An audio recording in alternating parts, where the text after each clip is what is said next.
വെള്ളി നക്ഷത്രം സിനിമയിലെ ചെല്ലക്കുറുമ്പി എല്ലാവർക്കും ഓർമ്മയില്ലേ? എല്ലാവർക്കും ഇഷ്ടമുള്ള ഒരാളാണ് ചെല്ലക്കുറുമ്പി. അതൊരു ഹൊറർ സിനിമയാണെന്ന് അറിഞ്ഞിട്ടും പ്രേത സിനിമയാണെന്ന് അറിഞ്ഞിട്ടും ചെല്ലക്കുറുമ്പിയുടെ ചെല്ലത്തരങ്ങൾ കാണാനായി വേണ്ടി മാത്രം നമ്മൾ എല്ലാവരും കഷ്ടപ്പെട്ട സിനിമ കണ്ടിട്ടുണ്ട്. എന്നാൽ അതുപോലൊരു ചെല്ലക്കുറുമ്പിയുടെ സിനിമയാണ് നമ്മൾ ഇന്ന് കാണാൻ പോകുന്നത്. ഈ ഒരു സിനിമ കാണുന്നവരെ ഞാൻ വിചാരിച്ചിരുന്നത് സിനിമ മെല്ലെ മെല്ലെ കണ്ടു തീർത്ത് മെല്ലെ മെല്ലെ പറഞ്ഞാൽ മതി എന്നായിരുന്നു. എന്നാൽ സിനിമ കണ്ടു തുടങ്ങിയപ്പോൾ ഒറ്റയിരിപ്പിനാണ് ഞാൻ ഈ ഒരു സിനിമ കണ്ടു തീർത്തത്. എന്തോ ഈ സിനിമയിലെ ചെല്ലക്കുറുമ്പിയെയും ഇതിലെ ഹീറോയെയും എനിക്ക് വലിയ ഇഷ്ടമായി. എന്തായാലും ഞാൻ ഒരു കാര്യം പറയട്ടെ, ഈ സിനിമ കണ്ടതുകൊണ്ട് സമയം വേസ്റ്റ് ആയെന്ന്, നിങ്ങളുടെ സമയം വേസ്റ്റ് ആയെന്ന് നിങ്ങൾക്ക് ഒരിക്കലും തോന്നില്ല. അതുപോലുള്ള ഒരു സിനിമയാണ് നമ്മൾ ഇന്ന് കാണാൻ പോകുന്ന ഈ സിനിമ. എന്നാ പിന്നെ നമുക്ക് 2022 റിലീസ് ചെയ്ത ലൈറ്റിംഗ് അപ്പ് ദ സ്റ്റാർസ് എന്ന സിനിമയുടെ കഥ കേൾക്കാം. സിനിമ തുടങ്ങുമ്പോൾ തന്നെ നമ്മുടെ ചെല്ലക്കുറുമ്പി മുത്തശ്ശിയുടെ കൂടെ കിടന്നുറങ്ങി പിറ്റേന്ന് രാവിലെ എഴുന്നേൽക്കാണ്. അവളുടെ പേര് നീനു എന്നാണ്. അവൾക്ക് അച്ഛനും അമ്മയില്ല. എന്നാൽ അവൾക്കൊരു മാമനുണ്ട്, അതായത് അമ്മയുടെ ചേട്ടൻ. അങ്ങേർക്കാണേല് നീനുവിനെ നോക്കാനായി പറ്റുന്നില്ല. കാരണം അങ്ങേരുടെ ഭാര്യ അതിന് സമ്മതിക്കില്ല. പ്രശ്നം എന്താന്ന് വെച്ചാൽ അവർക്കൊരു മകനുണ്ട്. ആ മകന്റെ കൂടെ നീനുവിനെ കൂടെ നോക്കാനായി പറ്റില്ല എന്നാണ് ഭാര്യ പറയാ. അതുകൊണ്ട് അവളിപ്പോ അമ്മയുടെ കൂടെ, അതായത് മുത്തശ്ശിയുടെ കൂടെയാണ് ജീവിക്കുന്നത്. അങ്ങനെ രാവിലെ എഴുന്നേൽക്കുന്ന നീനു മുത്തശ്ശിയെ വിളിച്ചോക്കുന്നേരം മുത്തശ്ശി എഴുന്നേൽക്കുന്നേ ഇല്ല.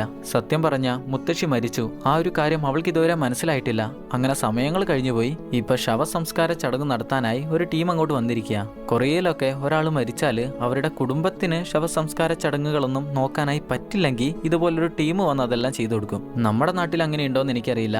എന്തായാലും ഈ ടീമിന്റെ പേരാണ് അപ്സ്കൈ. നമ്മളിപ്പോ കണ്ടോണ്ടിരിക്കുന്ന ഈ ആളാണ് ആ ടീമിന്റെ നേതാവ്. പാർക്ക് എന്നാണ് ആളുടെ പേര്. നമ്മുടെ മുത്തശ്ശിയുടെ ബോഡി കട്ടിലിൽ നിന്ന് നല്ല പോലെ എടുക്കാനായി പറ്റുന്നില്ല. അതുകൊണ്ട് അതൊന്ന് സോൾവ് ചെയ്യാനാണ് ആളിപ്പോ അങ്ങോട്ട് ചെല്ലുന്നത്. മരണപ്പെടുന്ന ആളുകളുടെ ബോഡി മരിക്കുന്ന സമയം എങ്ങനെയായിരുന്നോ ആ അവസ്ഥയിൽ തന്നെ ആയിരിക്കും ചിലപ്പോൾ ഉണ്ടാവുക. അതൊന്നും നിവർത്തിയെടുക്കാനായി നല്ല പാടായിരിക്കും. എന്നാൽ അത് സോൾവ് ചെയ്യാനാണ് ഇപ്പൊ അങ്ങോട്ട് ചെല്ലുന്നത്. അങ്ങനെ പാർക്ക് ചെന്ന് അതിനാവശ്യമായ പണികളെല്ലാം ചെയ്തുകൊണ്ടിരിക്കുന്ന നേരം അവിടെ ഒരു കബോർഡിനുള്ളിൽ നമ്മുടെ നീനു ഒളിച്ചു നിൽക്കുന്നുണ്ട്. പാർക്ക് മുത്തശ്ശിയെ ഉപദ്രവിക്കുകയാണെന്ന് കരുതി പെട്ടെന്ന് തന്നെ അവൾ പുറത്തേക്ക് ഇറങ്ങി വന്ന് അവളുടെ കുന്തം വെച്ച് പാർക്കിനെ കുത്തും. നിങ്ങൾ എന്താ എന്റെ മുത്തശ്ശിയെ കാണിക്കുന്നത്? പെട്ടെന്ന് തന്നെ ഇവിടുന്ന് പോയിക്കോ, പെട്ടെന്ന് തന്നെ പോയിക്കോ എന്ന് പറഞ്ഞ് അവൾ ആകെ കൂടെ പ്രശ്നം ഉണ്ടാക്കുകയാണ്. അപ്പോഴേക്ക് അവളുടെ മാമൻ വന്ന് അവളെ പിടിച്ചു വെക്കും. മാമൻ ആളൊരു പാവാണ്. മാമന്റെ ഭാര്യ ഏത് സമയത്തും അങ്ങേരെ ചീത്ത പറയാണ് ചെയ്യാ.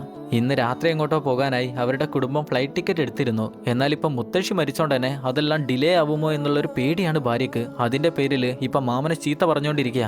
നിങ്ങളുടെ തള്ളക്ക് ചാവാൻ കണ്ട നേരം എനിക്കാണേലും എന്തെങ്കിലും തന്നിരുന്ന ഒരു കുഴപ്പമില്ല, ഇതെനിക്കൊന്നും തരികയും ചെയ്തില്ല, ഇന്ന് തന്നെ കൊണ്ടുപോയി മരിക്കുകയും ചെയ്തു. ഇവിടെ പാർക്കാണേല് ബോഡി കൊണ്ടുപോകാനുള്ള പരിപാടിയെല്ലാം ചെയ്തുകൊണ്ടിരിക്കുമ്പോഴാണ് മാമന്റെ ഭാര്യ പറയാ, മുത്തശ്ശിയുടെ കയ്യിൽ പരമ്പരാഗതമായി കൈമാറി വന്നിരുന്നൊരു മോതിരം ഉണ്ടായിരുന്നു, നല്ല വിലപിടിപ്പുള്ള മോതിരം, അതിപ്പോ അവിടെ കാണുന്നില്ല. നിങ്ങളത് കട്ടെടുത്തില്ല എന്ന് പാർക്കിനോടും ടീമിനോടും ചോദിക്കുന്ന നേരം അവരെടുത്തില്ല എന്ന് പറയുന്നുണ്ടെങ്കിലും പറഞ്ഞിട്ട് കാര്യമില്ലല്ലോ, മോതിരം ചെറുതല്ലേ, എവിടെ വേണേലും ഒളിപ്പിച്ചു വെക്കാം. അതുകൊണ്ട് തന്നെ വേറൊരു വഴിയില്ലാതെ അവർ വസ്ത്രമെല്ലാം അഴിച്ച് കാണിച്ചു കൊടുക്കും. ദാ ചെക്കി, ഞങ്ങൾ എടുത്തില്ല എന്ന് ഞങ്ങൾ പറഞ്ഞു. ഈ ബോഡി നിങ്ങൾ കണ്ടതിന് ശേഷമാണ് ഞങ്ങൾ ഇങ്ങോട്ട് വന്നിരിക്കുന്നത്. അങ്ങനെ കാര്യങ്ങളൊക്കെ പറഞ്ഞു മനസ്സിലാക്കി അമ്മച്ചിയുടെ ചടങ്ങ് തുടങ്ങി. മാമനാണെങ്കിൽ അമ്മയെ വലിയ ഇഷ്ടമാണ്. പക്ഷെ ഭാര്യയാണ് അങ്ങേരെ ഞെട്ടിച്ച് നിർത്തുന്നത്.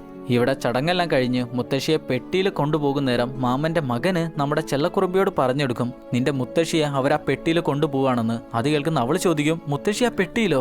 അതെ, ആ പെട്ടിയിലുണ്ട്, അവര് കൊണ്ടുപോവാണെന്ന് പറയുന്ന നേരം അവള് കയ്യിലെ കുന്തും എടുത്ത് പെട്ടെന്ന് തന്നെ തൊട്ടു പിന്നാലെ വെച്ച് പിടിക്കും. പാർക്കിന്റെ വേനിന്റെ പിന്നാലെ അവൾ ഓടുന്നുണ്ടെങ്കിലും പാർക്ക് ഈ കാര്യങ്ങളൊന്നും കാണുന്നില്ല. കണ്ടാൽ തന്നെ അവന് വലിയ കുഴപ്പമില്ല. എന്നാൽ അവള് തൊട്ടു പിന്നാലെ ഓടിക്കൊണ്ടേയിരിക്കുക. അവൾക്ക് മുത്തശ്ശിയെ എങ്ങനെയും തിരിച്ചു കിട്ടിയാൽ മാത്രം മതി. അങ്ങനെ ഇപ്പൊ കുറേ സമയം കഴിഞ്ഞു. പാർക്ക് മുത്തശ്ശിയുടെ ബോഡി ദഹിപ്പിച്ച് ഇപ്പൊ കടയിലേക്ക് വന്നിരിക്കുക. കടയുടെ തൊട്ടു മുന്നിലാണേല് അച്ഛനും പെങ്ങളും അവനെ കാത്തിരിക്കുന്നുണ്ട്. ഈ ഒരു കട ഇത്രയും കാലം അച്ഛന്റെ പേരിലായിരുന്നു. ഇനിയിപ്പോൾ അത് പാർക്കിന്റെ പേരിലേക്ക് മാറ്റണം. അതിനായാണ് അച്ഛൻ ഇങ്ങോട്ട് വന്നിരിക്കുന്നത്. എന്നാൽ അതിനു മുന്നേ ഒരു നിബന്ധനയുണ്ട്. പാർക്കിന്റെ മുത്തശ്ശന്റെയും അച്ഛന്റെയും, അതായത് മുന്നിയിരിക്കുന്ന അച്ഛന്റെയും ചേട്ടന്റെയും പേരിൽ അവനൊന്ന് വണങ്ങണം. എന്നാൽ അവൻ മുത്തശ്ശന്റെയും അച്ഛന്റെയും പേരിൽ വണങ്ങും, ചേട്ടന്റെ പേരിൽ മാത്രം വണങ്ങില്ല. കാരണം അച്ഛന് ഏറ്റവും കൂടുതൽ ഇഷ്ടം ചേട്ടനെയാണെന്നാണ് അവൻ പറയുന്നത്. അച്ഛനാണെങ്കിൽ അങ്ങനെയൊന്നുമില്ല, രണ്ടുപേരെയും ഒരേപോലെയാണ് ഇഷ്ടം. പാർക്കാണെങ്കിൽ അവന്റെ ചേട്ടൻ ഇതുവരെ കണ്ടിട്ടുമില്ല. അവൻ ജനിക്കുന്നതിന്റെ മുന്നേ അവന്റെ ചേട്ടൻ മരിച്ചു പോയിട്ടുണ്ട്. അത് കഴിഞ്ഞ് അവൻ നേരെ വേനിൽ കയറി അവന്റെ കാമുകിയെ കാണാനായി പോവാണ്. പാർക്ക് റോട്ടിൽ കൂടെ പോകുന്നേരം വഴിയിൽ വെച്ച് ആരോടോ നീന് വഴി ചോദിക്കുന്നതെല്ലാം നമുക്ക് കാണാം. പാർക്ക് അത് കാണുകയൊക്കെ ചെയ്തു. പക്ഷെ അവനത് വലിയ കാര്യമാക്കിയില്ല. നേരെ കാമുകിയെ കാണാനാണ് നേരെ ചെല്ലുന്നത്. അവളൊരു കച്ചവടം നടത്തുന്നുണ്ട്. ആ ഷോപ്പിൽ തന്നെയാണ് അവൾ താമസിക്കുന്നത്. അങ്ങനെ അവളോട് ചെന്ന് സംസാരിക്കുമ്പോഴാണ് നമുക്ക് കാര്യം മനസ്സിലാവുക. അവള് പറയാ, നീയുമായുള്ള ബന്ധം ഞാൻ നിർത്തിയെന്നല്ല നിന്നോട് പറഞ്ഞേ, പിന്നെ നീ എന്തിനാണ് ഇങ്ങോട്ട് വന്നിരിക്കുന്നത്? എന്നാ പാർക്ക് പറയും, നീ ഇപ്പോഴീ ഡോറ് തുറന്നില്ലെങ്കിൽ ഞാനിത് ചവിട്ടി പൊട്ടിക്കും. വേറൊരു വഴിയില്ലാതെ അവള് തുറന്നു കൊടുക്കും. എന്നാൽ കിട്ടിയ ഗ്യാപ്പിൽ പാർക്ക് അവളെ സ്നേഹിക്കാൻ തുടങ്ങും. നീ വിട്ടുപോലെ എന്ന് പറഞ്ഞോണ്ട്. എന്നാൽ അപ്പോഴാണ് കാണുക അവൾക്ക് മറ്റൊരു കാമുകൻ മകനുണ്ട്. എന്നാൽ ഈ ഒരു കാര്യം പാർക്ക് ഇതുവരെ ചിന്തിച്ചിട്ട് പോലുമില്ല. അവൾക്ക് മറ്റൊരാളുമായിട്ട് പ്രണയം ഉള്ളതുകൊണ്ടാണ് എനിക്ക് നീയുമായിട്ട് താല്പര്യമില്ല എന്ന് അവൾ പറഞ്ഞിരുന്നത്. പാർക്കിനാണേൽ അവനോട് ചെന്ന് മുട്ടാനായി നിൽക്കാനും പറ്റില്ല. അവൻ ആള് കുറച്ച് ആരോഗ്യമുള്ള ആളാണ്. വേറൊരു വഴിയില്ലാതെ അവൻ ഇറങ്ങാൻ നിൽക്കുന്ന നേരം അവൻ കുറച്ച് കാശ് പാർക്കിന്റെ കയ്യിലേക്ക് വെച്ചെടുക്കും. എന്നാൽ അതവന്റെ മോന്തക്കെറിഞ്ഞാണ് പാർക്ക് നേരെ കടയിലേക്ക് തിരിച്ചു വരിക. എന്നാൽ ഈ സമയം നമ്മുടെ നീനു അവിടെ പാർക്കിനെ കാത്തു നിൽക്കുന്നുണ്ട്. നിങ്ങളല്ലേ എന്റെ മുത്തശ്ശിയെ കൊണ്ടുപോയെ, എന്റെ മുത്തശ്ശിയെ തിരിച്ച് താന്ന് പറയെങ്കിലും പാർക്ക് അത് കാര്യമാക്കില്ല. അവനാകെ ടെൻഷനിലാണല്ലോ നിൽക്കുന്നത്. അവൻ നേരെ റൂമിലേക്ക് കയറി ചെല്ലും. എന്നാൽ തൊട്ടു പിന്നാലെയാണ് നീനുവിന്റെ മാമൻ അങ്ങോട്ട് വന്ന് അവളെ പിടിച്ചു കൊണ്ടുപോകാനായി നോക്കുന്നത്. എന്നാൽ അങ്ങേരും ശ്രമിച്ചിട്ട് കാര്യമൊന്നുമില്ല, അവളെ കൊണ്ടുപോകാനായി പറ്റില്ല. അവള് മുത്തശ്ശിയെ കൊണ്ടുപോകാനാണല്ലോ ഇങ്ങോട്ട് വന്നിരിക്കുന്നത്. അതുകൊണ്ട് പെട്ടെന്നൊന്നും അവളെ കൊണ്ടുപോകാനായി പറ്റില്ല. എന്നാൽ ഈ പ്രശ്നങ്ങളൊന്നും സഹിക്കാൻ പറ്റാതെ പാർക്ക് തന്നെ ഇറങ്ങി വന്ന് അവളെ പിടിച്ച് പുറത്തേക്ക് ഇട്ട് കൊടുക്കും. എന്നാൽ അതിന്റെ ഇടയിൽ ഒരു പെരുത്ത കടി കൂടെ അവന് കിട്ടും. മാമൻ അവളെ പിടിച്ചു കൊണ്ടുപോകുന്ന നേരവും അവൾ ചോദിക്കുന്നത് എന്റെ മുത്തശ്ശി എവിടെയെന്ന് മാത്രമാണ്. ഈ സമയം പാർക്കിന്റെ കടയുടെ തൊട്ടടുത്ത് കട നടത്തുന്നയാള് കല്യാണ വസ്ത്രങ്ങളെല്ലാം വിൽക്കുന്ന ഒരാളാണ്. അങ്ങേരെന്നോ പാർക്കിനോട് ചോദിക്കുന്നതാണ് നിന്റെ ബിസിനസ് എല്ലാം വിട്ട് എന്റെ ബിസിനസ്സിലേക്ക് വാ, നമുക്ക് ഒരുമിച്ച് പടുത്തുയർത്താന്ന്. എന്നാൽ പാർക്ക് ഈ ഒരു സമയം അതൊന്നും മെയിൻ ചെയ്യില്ല. എന്നാലും ആളുടെ മനസ്സിൽ ചെറിയൊരു ചിന്തയുണ്ട്, ഈ ബിസിനസ് ഒന്ന് മാറ്റിയാലോ എന്ന്. അതിനെക്കുറിച്ച് രാത്രി കൂടെ ജോലി ചെയ്യുന്ന 2 പേരോട് ചോദിക്കുന്ന നേരം അവർ 2 പേരും സമ്മതിക്കില്ല. പാർക്കിന്റെ കൂടെ ജോലി ചെയ്യുന്ന 2 പേരെയും പാർക്കിന് ജയിലിൽ വെച്ച് കിട്ടിയതാണ്. പാർക്ക് എന്തോ ഒരു കേസിന്റെ പേരിൽ ഇതിനു മുന്നേ ജയിലിൽ പോയിട്ടുണ്ട്. അങ്ങനെ അവിടെ നിന്ന് കിട്ടിയ കൂട്ടുകാരാണ് അവര് 2 പേരും. പുതിയ ബിസിനസ് തുടങ്ങുന്നതിൽ കൂട്ടുകാരനാണ് ഏറ്റവും കൂടുതൽ എതിർപ്പുള്ളത്. അങ്ങനെ അതിന്റെ പേരിൽ അവർ 2 പേരും കൂടെ സംസാരിച്ച് വഴക്കായി അടിയുണ്ടാക്കി താഴെ വീഴുമ്പോഴാണ് എന്റെ മുത്തശ്ശിയെ തിരിച്ചു താടോന്നും പറഞ്ഞ് നമ്മുടെ ചെല്ലക്കുറുമ്പി വീണ്ടും അങ്ങോട്ട് വരുന്നത്. തൊട്ടു പിന്നാലെ മാമനും വരുന്നുണ്ട്. പിടിച്ചു കൊണ്ടുപോകാനായി നോക്കുന്നുണ്ടെങ്കിലും അങ്ങേർക്കും അതിന് പറ്റില്ല. കെട്ടിയോളാണെ പുറത്തുനിന്ന് നിങ്ങൾ എവിടെ, പെട്ടെന്ന് തന്നെ ഇങ്ങോട്ട് വാ എന്ന് ആർത്ത് വിളിക്കുന്നുണ്ട്. അവർക്ക് ഇന്നാണല്ലോ ഇങ്ങോട്ടോ ഫ്ലൈറ്റിൽ പോകാനുള്ളത്. അതുകൊണ്ട് പെട്ടെന്ന് തന്നെ നീനുവിനെ എവിടെയെങ്കിലും ഏൽപ്പിച്ചിട്ടേ മാമന് പോകാനായി പറ്റുള്ളൂ. ഭാര്യക്കാണെ നീനുവിനെ ഏൽപ്പിക്കണോ ഏൽപ്പിക്കണ്ടേ, അവൾ എങ്ങോട്ടേലും പോയോ പോയില്ലേ അതിലൊന്നും കുഴപ്പമില്ല. കെട്ടിയോൾ വീണ്ടും വിളിക്കുന്നേരം അങ്ങേര് വേറൊരു വഴിയില്ലാതെ കയ്യിലുണ്ടായിരുന്ന കുറച്ച് കാശ് പാർക്കിന്റെ മുന്നിൽ വെച്ച് 3 ദിവസത്തേക്ക് നിങ്ങൾക്ക് ഇവളെ നോക്കാൻ പറ്റുമോ എന്ന് ചോദിക്കുക. എന്നാൽ പാർക്കിനത് പറ്റില്ല. കുറച്ചുകൂടെ കാശ് അങ്ങേര് മുന്നിലേക്ക് വെക്കുന്നേരം പാർക്കിന്റെ കൂട്ടുകാരൻ വന്ന് അതിന് ഡീൽ ചെയ്യും. ഓക്കെ ഞങ്ങൾ നോക്കിക്കോളാന്ന് പറയും. കേട്ട പാതി കേൾക്കാത്ത പാതി മാമൻ ഒരൊറ്റയോട്ടാണ്. അങ്ങേർക്കൊരു വലിയ BP ഉണ്ട്, ഭാര്യപ്പേടി. ഇതുപോലെയുള്ള ആളുകളെ നമ്മൾ കുറ്റം പറഞ്ഞിട്ട് കാര്യമല്ല. അവർ ജനിച്ചു വരുന്ന സാഹചര്യം അങ്ങനെയൊക്കെ ആയിരിക്കും. അതുകൊണ്ടായിരിക്കാം അവരങ്ങനെയൊക്കെ ആകുന്നത്. എന്തായാലും നമ്മുടെ ടീമിലെ പാർക്കിന്റെ കൂട്ടുകാരി നീനുവിനെ കുളിപ്പിച്ച് അവൾക്ക് കഴിക്കാനായി ഭക്ഷണം എല്ലാം കൊടുക്കും. അത് കഴിച്ചോണ്ടിരിക്കുന്ന നേരം അവൾ വേഗത്തിലാണ് കഴിക്കുക. നിനക്ക് എങ്ങനെയാണ് ഇങ്ങോട്ടുള്ള വഴി മനസ്സിലായെന്ന് അവളോട് ചോദിക്കുന്ന നേരം അവൾ കയ്യിലെ സ്മാർട്ട് വാച്ച് കാണിച്ചു കൊടുക്കും. ആ വാച്ചില് അവൾ അവരുടെ വാൻ ഒരു ഫോട്ടോ എടുത്ത് വെച്ചിട്ടുണ്ട്. ആ ഫോട്ടോ കാണിച്ചു കൊടുത്താണ് അവൾ ഇങ്ങോട്ട് എത്തിയിരിക്കുന്നത്. ചെല്ലക്കുറുമ്പി ആളൊരു സ്മാർട്ട് കുറുമ്പിയാ. സമയം തള്ളി നിൽക്കാനായി നമുക്ക് എന്തെങ്കിലും ഗെയിം കളിച്ചാലോ എന്ന് ചോദിക്കുന്ന നേരം അവള് പറയും എന്റെ മുത്തശ്ശി പറഞ്ഞു തന്നൊരു ഗെയിം ഉണ്ട്, നമുക്കത് കളിക്കാന്നും പറഞ്ഞ് അവരെല്ലാരും കൂടെ ആ ഗെയിം കളിക്കും. സംഗതി ഏകദേശം ചൂതുകളി പോലെയാ. അതുകൊണ്ട് കയ്യിലുള്ള സാധനങ്ങളെല്ലാം അവർ മുന്നിലേക്ക് വെക്കും. അപ്പോഴാണ് ചെല്ലക്കുറുമ്പി കയ്യിലുണ്ടായിരുന്ന മോതിരം മുത്തശ്ശിയുടെ പരമ്പരാഗതമായി കൈമാറി വന്നിരുന്ന മോതിരം വെക്കുക. എടി ഈ മോതിരം നീയാണല്ലേ കട്ടെടുത്തതെന്ന് ചോദിക്കുന്ന നേരം അവള് പറയും ഞാൻ കട്ടെടുത്തൊന്നുമല്ല, എന്റെ മുത്തശ്ശി എനിക്ക് തന്നതാ. അവൾ എന്തൊക്കെ പറഞ്ഞാലും അതിലൊക്കെ ഒരു മുത്തശ്ശി ഉണ്ടാകും. മുത്തശ്ശി പറഞ്ഞ പോലെ അവള് ഭക്ഷണം കഴിക്കൂ, കുളിക്കൂ, ഇരിക്കൂ, കിടക്കൂ എല്ലാം മുത്തശ്ശി പറഞ്ഞ പോലെ മാത്രമാണ്. എന്തായാലും ഗെയിം കളിച്ച് കഴിയുമ്പോൾ നമ്മുടെ നീനുവാണ് ജയിക്കുക. നമുക്ക് ഒന്നുകൂടെ കളിച്ചാലോ എന്ന് ചോദിക്കുന്ന നേരം അവള് പറയും എന്റെ മുത്തശ്ശി പറഞ്ഞിട്ടുണ്ട് ജയിച്ചു നിൽക്കുമ്പോൾ കളി അവസാനിപ്പിക്കണം, അതുകൊണ്ട് ഞാനിനി കളിക്കുന്നില്ല. അങ്ങനെ അന്ന് രാത്രി അവര് 2 അട്ടിക്കട്ടിലാണ് കിടക്കുക. ആ കട്ടിലിന്റെ മേലെ പാർക്കിന്റെ സ്ഥലമായിരുന്നു. അവിടെ ഇപ്പൊ അവളാണ് കിടക്കുന്നത്. എന്നാൽ പാതിരാത്രി ആയപ്പോഴാണ് പാർക്കിന്റെ മുഖത്തേക്ക് എവിടെ നിന്നോ ഉപ്പുവെള്ളം വീഴുന്നത്. സംഗതി എന്താന്ന് വെച്ചാ നമ്മുടെ ചെല്ലക്കുറുമ്പി മൂത്രമൊഴിച്ചാണ്. എടി കള്ളക്കുരുപ്പ്, നിനക്ക് മൂത്രമൊഴിക്കാനുണ്ട്, ബാത്റൂമിൽ പോയാൽ പോരെ, ഇവിടെ തന്നെ സാധിക്കണമെന്ന് ചോദിച്ച് ആ തുണിയും പുതപ്പും എല്ലാം കൂടി എടുത്ത് അവൻ വാഷിംഗ് മെഷീനിൽ കൊണ്ടിടും. നീ എന്തുകൊണ്ടാണ് ബാത്റൂമിൽ വരാത്തതെന്ന് ചോദിക്കുന്ന നേരം അവള് പറയും ബാത്റൂമിൽ 2 പാവയുണ്ട്, അവരെനിക്ക് പേടിയാ. പറഞ്ഞത് ശരിയാണ്, 2 ഭീകര പ്രേതപ്പാവകളുണ്ട്. പാർക്ക് അതെടുത്ത് മാറ്റിയിട്ട് അവളോട് പറയും നിന്റെ കയ്യിലെ കടുവയുടെ ഒരു ബാഗില്ലേ, അതിലും ഭേദം ഇവര്. ആ കടുവയുടെ ബാഗ് ശരിക്ക് അവൾക്ക് മുത്തശ്ശി ഉണ്ടായി കൊടുത്താണ്, അതുകൊണ്ട് അതിനവൾക്ക് പേടിയില്ല. അങ്ങനെയെല്ലാം കഴിഞ്ഞ് പിറ്റേന്ന് രാവിലെ പാർക്ക് എഴുന്നേൽക്കുന്ന നേരം പെങ്ങൾ കോൾ ചെയ്ത് പറയും കട നിന്റെ പേരിലേക്ക് മാറ്റാനായുള്ള രേഖകളെല്ലാമായി ഞങ്ങൾ ഇന്ന് അങ്ങോട്ട് വരികയാണ്, നീ ഡോക്യുമെന്റ്സ് എല്ലാം എടുത്തു വെക്കുന്നത്. എന്നാൽ ഡോക്യുമെന്റ്സ് എല്ലാം എടുത്തു വെച്ചിരുന്ന് നീനു ഇന്നലെ കിടന്ന കിടക്കയുടെ അടിയിലായിരുന്നു. അതെല്ലാം കൂടെ ഇന്നലെ അവള് മൂത്രമൊഴിച്ചപ്പോൾ എടുത്ത് വാഷിംഗ് മെഷീനിൽ ഇടുകയും ചെയ്തു. പെട്ടെന്ന് തന്നെ ചെന്ന് നോക്കുന്ന നേരം അതെല്ലാം നശിച്ചു കഴിഞ്ഞു. ഇനി വേറെ വഴിയൊന്നുമില്ല, അത് പുതിയത് ഉണ്ടാക്കി എടുക്കണം. അതിനായി 1 മാസം സമയമെടുക്കും. അച്ഛനാണ് ഇതൊന്നും സഹിക്കാനേ പറ്റില്ല. എന്നാൽ അപ്പോഴാണ് കൂട്ടുകാരൻ വിളിച്ചു പറയാ നീ പെട്ടെന്ന് തന്നെ ഹോസ്പിറ്റലിലേക്ക് വാ, ഇവിടെ ഒരു പെൺകുട്ടി മരിച്ചിട്ടുണ്ടെന്ന്. അങ്ങനെ പാർക്ക് അങ്ങോട്ട് ഇറങ്ങാനായി നിൽക്കുന്ന നേരം അച്ഛന് അവൻ സംസാരിക്കുന്നതെല്ലാം കേട്ടപ്പോൾ മനസ്സിലായി അവന് പുതിയൊരു ബിസിനസ് തുടങ്ങാനായുള്ള പ്ലാൻ ഉണ്ട്. അതിന്റെ പേരിൽ അവനെ ചീത്ത പറഞ്ഞുകൊണ്ടിരിക്കുന്ന നേരം അവൻ പെട്ടെന്ന് തന്നെ അവിടെ നിന്ന് ഓടിക്കളയും. അങ്ങനെ നേരെ ഹോസ്പിറ്റലിലെത്തി. അവിടെയാണ് നീനു കൂടെ ഉണ്ട്, കൂട്ടുകാരന്റെ കൂടെയാണ് വന്നത്. പാർക്കിനെ കാണുമ്പോൾ തന്നെ അവള് ചോദിക്കും, എന്റെ മുത്തശ്ശി എവിടെ? നമ്മുടെ ആക്കാണ് ഇത് കേട്ട് കേട്ട് കേട്ട് മടുത്ത്. ഈ സമയമാണ് ആ മരണപ്പെട്ട കുട്ടിയുടെ അച്ഛനോട് ശവപരിപാലനം ഞങ്ങൾ ഏറ്റെടുത്തോട്ടെ എന്ന് കൂട്ടുകാരൻ ചോദിക്കുന്നത്. എന്നാൽ ഈ ഒരു അവസ്ഥയിൽ കൂട്ടുകാരൻ അങ്ങനെ ചോദിച്ചത് ആ അച്ഛന് തീരെ ഇഷ്ടമായില്ല. നിങ്ങൾക്കുമില്ലേ കുഞ്ഞുങ്ങളൊന്നും? നിങ്ങൾക്ക് എന്താ പറഞ്ഞിട്ട് മനസ്സിലാവാത്തെ? ഞങ്ങളുടെ ഈ ഒരു അവസ്ഥ നിങ്ങൾ കാണുന്നില്ലേ? അപ്പോഴാണോ നിങ്ങൾ ബിസിനസ് ചെയ്യാനായി ഇങ്ങോട്ട് വരുന്നത്? കൂട്ടുകാരന് പിന്നെ കൂടുതലൊന്നും സംസാരിക്കാനായി പറ്റില്ലല്ലോ, അവൻ തിരിച്ചു വരും. എന്നാൽ അപ്പോഴാണ് പാർക്കിനൊരു കാര്യം തോന്നുക. നീനുവിനോട് പാർക്ക് പറയും, നിനക്ക് നിന്റെ മുത്തശ്ശിയെ കാണണ്ടേ? ഞാൻ കാണിച്ചു തരാം, അതുകൊണ്ട് നീ എന്റെ കൂടെ വന്ന് മിണ്ടാതെ നിൽക്കണം, ഓക്കെ അല്ലെന്ന് ചോദിച്ച് അവളെയും കൂടെ കൂട്ടി നേരെ അച്ഛന്റെ അടുത്തേക്കാണ് ചെല്ലുക. നിങ്ങൾ നേരത്തെ പറഞ്ഞ ഞാൻ കേട്ടു. നിങ്ങളുടെ അവസ്ഥ എന്താണെന്ന് എനിക്ക് മനസ്സിലാകും. കാരണം എനിക്കുണ്ട് ഒരു പെൺകുഞ്ഞ്. ഞാനിത് ചോദിക്കുന്നത് ഒരിക്കലും ലാഭത്തിന് വേണ്ടിയാന്ന് നിങ്ങൾ വിചാരിക്കരുത്. കാരണം നിങ്ങളുടെ മനസ്സെനിക്ക് മനസ്സിലാകും, നിങ്ങളുടെ അവസ്ഥയും എനിക്ക് മനസ്സിലാകും. എന്റെ കൂടെ സമാധാനത്തിനാണ് ഞാൻ ഇങ്ങനെയെല്ലാം ചെയ്യുന്നത്. അങ്ങനെ സംസാരിച്ചു കഴിയുന്നേരം ആ അച്ഛൻ ശവസംസ്കാരം പാർക്കിന് കൊടുക്കും. എന്നാൽ സംസ്കാരം വീട്ടിൽ വെച്ച് നടത്താൻ പറ്റാത്ത ആളുകൾ ഹാളിൽ വെച്ചാണ് നടത്തുക. അങ്ങനെ അവർക്ക് പറ്റിയൊരു ഹാള് കാണിച്ചു കൊടുക്കാനായി അവരിപ്പോൾ ഒരു ഫ്യൂണറൽ ഹാളിലേക്കാണ് ചെല്ലുന്നത്. അവിടെ പല ആളുകളുടെയും ചടങ്ങുകൾ നടക്കുന്നുണ്ടാകും. അതുകൊണ്ട് ഹാള് കാണിച്ചു കൊടുക്കാനായി അവർ പുറത്തേക്ക് ഇറങ്ങുന്ന നേരം നീനുവിനോട് വാനിൽ തന്നെ ഇരിക്കാനാണ് പറയാ. എന്നാൽ അങ്ങനെ ഇരുന്ന് കുറച്ച് സമയം കഴിയുമ്പോഴാണ് മറ്റാരുടെയോ ബോഡി ഒരു ബോക്സിലാക്കി കൊണ്ടുപോകുന്നത് കാണുക. എന്നാൽ അവൾ ഇതുപോലെയുള്ള ഒരു ബോക്സ് ഇതിനു മുന്നേ കണ്ടത് അവളുടെ മുത്തശ്ശിയെ കൊണ്ടുപോകുന്നതാണ്. അവൾ വിചാരിക്കുക അത് മുത്തശ്ശിയാണെന്നാ. പെട്ടെന്ന് തന്നെ വേനിന്ന് പുറത്തിറങ്ങി അവൾ ആ ഹാളിലേക്ക് ഓടിച്ചെല്ലും. ഇവിടെ എവിടെയെങ്കിലും മുത്തശ്ശി ഉണ്ടാകുമെന്നാണ് അവൾ വിചാരിക്കുന്നത്. അങ്ങനെ ഓരോ റൂമിലും ചെന്ന്, ചടങ്ങുകൾ നടക്കുന്ന ഓരോ റൂമിലും ചെന്ന് അവൾ അന്വേഷിക്കുക. അവസാനം ഒരു റൂമിൽ ചെന്ന് കയറി നിങ്ങൾ എന്റെ മുത്തശ്ശിയെ കണ്ടിരുന്നോ എന്ന് ചോദിക്കും. അവരാണെങ്കിൽ ഞെട്ടിപ്പോകും. ഇതുപോലൊരു കുട്ടിയെ അവർ പ്രതീക്ഷിച്ചിട്ടില്ല. അവരെല്ലാരും കൂടെ അവളെ പിടിക്കാനായി ചെല്ലുന്നേരം അവളാണേൽ പിടി കൊടുക്കുകയില്ല. അവസാനം പാർക്കാണ് അവളെ പിടിച്ച് വാനിൽ കൊണ്ടുപോയി ചെന്നിരുത്തുക. നീ എന്റെ ജീവിതം കുളം തോണ്ടാനായി ഇങ്ങോട്ട് വന്നവളാണോ പെണ്ണെ? നീ എന്തിനാണ് അങ്ങോട്ട് കയറി ചെന്നതെന്ന് ചോദിക്കുന്നേരം അവള് പറയും, ഞാൻ അതുപോലെ ഒരു പെട്ടി കണ്ടിരുന്നു, ഞാൻ വിചാരിച്ചു എന്റെ മുത്തശ്ശി ആയിരിക്കുമെന്ന്, അതുകൊണ്ടാ പോയെന്ന് പറയും. പാർക്ക് അവളെ പിടിച്ച് പുറത്തേക്കിട്ട് അവിടെ പുകയുന്ന കുഴൽ കാണിച്ചു കൊടുത്ത് പറയും, നിന്റെ മുത്തശ്ശിയെ ഞങ്ങൾ ദഹിപ്പിച്ചു, നിന്റെ മുത്തശ്ശിയാണ് പുകയായിട്ട് അങ്ങനെ പറന്നു പോകുന്നത്, ഇപ്പൊ നിന്റെ മുത്തശ്ശി ഇല്ല. പെട്ടെന്ന് അവളിങ്ങനെ കേൾക്കുന്നേരം അവൾക്ക് അവളെ കൺട്രോൾ ചെയ്യാനായി പറ്റില്ല. പെട്ടെന്നാണ് അവൾ കരയാ. പാർക്കാണ് ഇത് ചിന്തിച്ചത് പോലുമില്ല. ഇങ്ങനെയൊക്കെ ആവുമെന്ന് അവൻ ഒരിക്കലും വിചാരിച്ചതുമില്ല. ഇപ്പോഴാണ് അവൾക്ക് മനസ്സിലാവുന്നത് ഇത്രയും കാലം അവളുടെ കൂടെ ഉണ്ടായിരുന്ന മുത്തശ്ശി ഇനി അവളുടെ കൂടെ ഉണ്ടാവില്ല എന്ന്. അങ്ങനെ അന്ന് രാത്രി അവരെല്ലാവരും റൂമിൽ ചെന്നിരിക്കുന്നേരം കൂട്ടുകാരനും കൂട്ടുകാരിയും പറഞ്ഞെടുക്കും, നിന്റെ മുത്തശ്ശി ഒരിക്കലും മരിച്ചിട്ടില്ല, മറ്റൊരു ലോകത്തേക്കാണ് പോയിട്ടുള്ളത്. കൂട്ടുകാരൻ പാർക്കിനോട് എന്തേലും ഒന്ന് പറയുന്നേരം പാർക്ക് പറയും, നിന്റെ മുത്തശ്ശി ഇപ്പോ ആകാശത്തേക്ക് പോയി അവിടെ നക്ഷത്രമായിരിക്കുക. അങ്ങനെ സംസാരിച്ചോണ്ടിരിക്കുമ്പോഴാണ് മരണപ്പെട്ടു പോയ ആ കുട്ടിയുടെ ഫോട്ടോ പതിപ്പിച്ചിട്ടുള്ള ഒരു ബോക്സ് അങ്ങോട്ട് വരുന്നത്.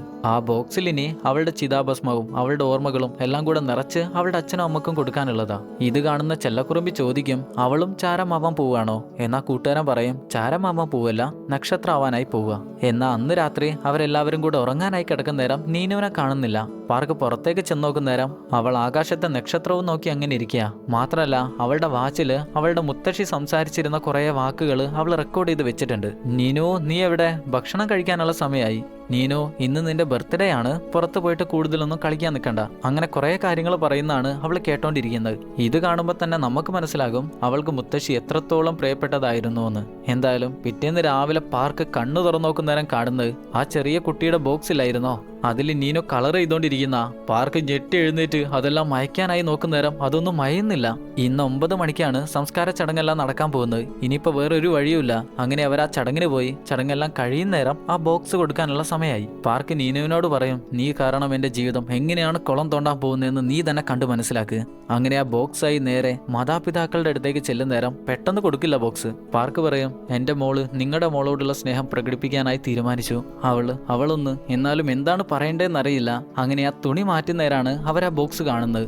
സത്യം പറഞ്ഞാല് അവർക്ക് ആ ബോക്സ് വലിയ ഇഷ്ടമായി. അവരുടെ മകൾക്കും ചിത്രം വരയ്ക്കാനൊക്കെ വലിയ ഇഷ്ടമായിരുന്നു. അമ്മയാണേല് മകള് കളർ ചെയ്യുന്ന പോലെയാണ് ഇന്ന് നഖത്തില് പെയിന്റ് എല്ലാം ചെയ്തിരിക്കുന്നത്. പാർക്കാണേൽ ഇതൊരിക്കലും വിചാരിച്ചിരുന്നില്ല.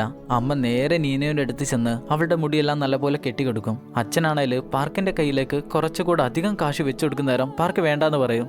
അല്ല നിങ്ങളിത് കൈ പിടിച്ചേ പറ്റൂ, ഇത് നിങ്ങളുടെ മകൾക്കില്ലാന്ന് പറഞ്ഞുകൊണ്ടാണ് ആ കാശ് കൊടുക്കുക. ചുരുക്കി പറഞ്ഞ പാർക്ക് ആകെ കൂടെ വല്ലാത്തൊരവസ്ഥയിലെത്തും. അവൻ ഇങ്ങനെയൊന്നും ഒരിക്കലും പ്രതീക്ഷിച്ചല്ല. അവൻ ആദ്യമായിട്ടാണ് ഒരു കുടുംബത്തിനടുത്ത് നിന്ന് ഇങ്ങനെയൊക്കെ ഉണ്ടാവുന്നത്. അങ്ങനെ അന്ന് വീട്ടിലെത്തുന്ന അവര് നീനുവിന് കഴിക്കാനായി ഇഷ്ടം പോലെ ഭക്ഷണങ്ങൾ വാങ്ങിച്ചു കൊടുക്കും. പാർക്ക് അതിലുണ്ടായിരുന്ന ഒരു പളുങ്ക് മിഠായി നീനുവിന്റെ വായിലേക്ക് വെച്ച് വെച്ചെടുക്കും. അങ്ങനെ അത് അവനും കൂടെ തിന്ന് നോക്കുമ്പോഴാണ് മനസ്സിലാവുക അത് മിഠായി അല്ല, അതെന്തോ ഒരു പളുങ്ക് മുത്താണ്. പെട്ടെന്ന് തന്നെ അവളെ ഹോസ്പിറ്റലിലേക്ക് ചെല്ലും. സ്കാനെല്ലാം ചെയ്ത് നോക്കുന്നേരം അത് വയറ്റിൽ തന്നെയുണ്ട്. അതുകൊണ്ട് ഇനി മുതൽ അവൾ പഴങ്ങളെല്ലാമാണ് കഴിക്കേണ്ടത്. ഇനി എപ്പോഴവൾ കാര്യം സാധിച്ചാലും മുത്തുകൂടെ വന്നിട്ടുണ്ടോ എന്ന് അവർ ചെക്ക് ചെയ്ത് നോക്കണം. അങ്ങനെ അന്ന് മുതൽ ചെക്കിംഗ് ആണ്. ആദ്യം തന്നെ ചെക്ക് ചെയ്ത് നോക്കും, കിട്ടില്ല. രണ്ടാം തവണ ചെക്ക് ചെയ്ത് നോക്കുമ്പോഴാണ് കിട്ടുക. ഈ സമയത്ത് അവർക്ക് ISRO വിക്ഷേപിച്ചൊരു പേടകം ചന്ദ്രനിൽ ചെന്നിറങ്ങിയ ഒരു സന്തോഷമാണ്. അങ്ങനെ അവർ നിൽക്കുമ്പോഴാണ് മാമൻ അവരെ കോൾ ചെയ്യുന്നത്. മാമൻ തിരിച്ചെത്തിയിട്ടുണ്ട്, നീനുവിനെ ആയിട്ട് അങ്ങോട്ട് ചെന്നോളാനാണ് പറയാ. അങ്ങനെ നീനുവിനെ കുടുംബത്തിൽ ചെന്ന് കൊടുക്കുന്നേരം മാമന്റെ ഭാര്യക്ക് അത് തീരെ ഇഷ്ടമായില്ല. നിങ്ങളുടെ കുടുംബത്തിൽ നിന്ന് എനിക്കൊരു കുന്തവും കിട്ടിയിട്ടില്ല, പിന്നെ ഞാൻ എന്തിനാണ് നിങ്ങളുടെ പെങ്ങളുടെ മകൾ നോക്കുന്നത്? എനിക്ക് ഇവളെ നോക്കാൻ പറ്റില്ല എന്ന് പറഞ്ഞാൽ പറ്റില്ല. ഇതെല്ലാം കേൾക്കുന്ന പാർക്കിന് അവിടുന്ന് പോരാനായി തോന്നില്ല. അവൻ നേരെ അങ്ങോട്ട് ചെന്ന് നിങ്ങൾക്ക് ഇവളെ നോക്കാനായി പറ്റുമോ പറ്റില്ല എന്ന് ചോദിക്കും. അത് കേൾക്കുന്ന ഭാര്യയായിട്ട് അവർ വഴക്കായി. മാമൻ പെട്ടെന്ന് തന്നെ പാർക്കിനെ മാറ്റി നിർത്തി പറയും, ഇവിടെയുള്ള പ്രശ്നങ്ങളെല്ലാം നിനക്ക് മനസ്സിലായില്ലേ? നിനക്ക് കുറച്ച് ദിവസം കൂടെ ഇവളെ നോക്കാനായി പറ്റുമോ എന്ന് ചോദിക്കും. കുറച്ചുകൂടെ കാശ് തരാന്ന് പറയുന്നുണ്ടെങ്കിലും അതൊന്നും വേണ്ടാന്ന് പറഞ്ഞ് പാർക്ക് അവളെയായി നേരെ കടയിലേക്ക് തന്നെ തിരിച്ചു വരികയാണ്. ഈ സമയം കൂട്ടുകാരൻ ചോദിക്കും, നീ ആരാടാ, മങ്കി കിങ്ങോ? ഓരോ നേരത്തും നിനക്ക് ഓരോ സ്വഭാവമാണല്ലോ. മങ്കി കിങ് എന്ന് പറഞ്ഞാല് കൊറിയൻ ഐതിഹ്യത്തിലെ ഒരു ക്യാരക്ടറാണ്. ചൈനീസ് ഐതിഹ്യത്തിലെ വൂക്കോങ്ങിനെ കുറിച്ച് നിങ്ങൾ കേട്ടിട്ടുണ്ടാവില്ലേ? ഗെയിമൊക്കെ ഉണ്ട്. ആ വൂക്കോങ്ങിനെ കൊറിയയിൽ പറയുന്ന പേരാണ് ഓക്കോങ്. ഓക്കോങ് ഒരിക്കലും മരിക്കില്ല. നല്ല ബുദ്ധിയും ശക്തിയും പറക്കാനുള്ള കഴിവും 72 രൂപങ്ങളിലേക്ക് മാറാനുള്ള കഴിവും എല്ലാം ഓക്കോങ്ങിനുണ്ട്. മാത്രമല്ല സാധാരണ മനുഷ്യർക്കാർക്കും ഉയർത്താൻ പറ്റാത്തൊരു ആയുധം കൂടിയുണ്ട്. ആ ആയുധം ചെറുതാക്കി ചെവിയുടെ പിന്നിലാണ് ഓക്കോങ് സൂക്ഷിച്ചു വെക്കുക. ഓക്കോങ് രൂപങ്ങൾ മാറ്റുന്ന പോലെയാണ് പാർക്ക് തന്റെ സ്വഭാവങ്ങളെല്ലാം മാറ്റുന്നത്. അതുകൊണ്ടാണ് കൂട്ടുകാരൻ നീ ആരാടാ, മങ്കി കിങ്ങോ എന്ന് ചോദിച്ചത്. എന്തായാലും അവർ തിരിച്ചു കടയുടെ മുന്നിലെത്തുന്ന നേരം അച്ഛനും പെങ്ങളും അവിടെ കാത്തു നിൽക്കുന്നുണ്ട്. നീനു ഫ്യൂണറൽ ഹാളിലൊക്കെ ചെന്ന് പ്രശ്നം ഉണ്ടാക്കിയതിനെ കുറിച്ച് അച്ഛൻ അറിഞ്ഞിട്ടുണ്ട്. അതിനെക്കുറിച്ചെല്ലാം ചോദിക്കാനാണ് വന്നിരിക്കുന്നത്. പാർക്കിനെ കാണുമ്പോൾ തന്നെ നീ എന്തൊക്കെയാടാ കാണിച്ചു വെച്ചേ? ഈ കട നിന്റെ കയ്യിലേക്ക് ഏൽപ്പിച്ച നിന്റെ സ്വഭാവം മാറുമെന്ന് ഞാൻ വിചാരിച്ചിരുന്നു. എന്നാൽ ഈ കട പോലും നിന്റെ പേരിലേക്ക് മാറ്റാനായി പറ്റുന്നില്ല. ഇതെല്ലാം കാണുന്ന നീന് പെട്ടെന്ന് അതിന്റെ ഇടയിലേക്ക് ചാടി ഇടപെടും. മുത്തശ്ശ, പാർക്കല്ല ആ പ്രശ്നങ്ങളൊക്കെ ഉണ്ടാക്കി വെച്ചേ ഞാനാണ്, അതുകൊണ്ട് നിങ്ങൾ എന്നെ തച്ചോ. ഇത് കാണുന്ന അച്ഛൻ പറയും, ഈ കുട്ടിയാണല്ലേ ആ കുട്ടി, നീ പെട്ടെന്ന് തന്നെ ഇവളെ പറഞ്ഞയക്കാൻ നോക്ക്.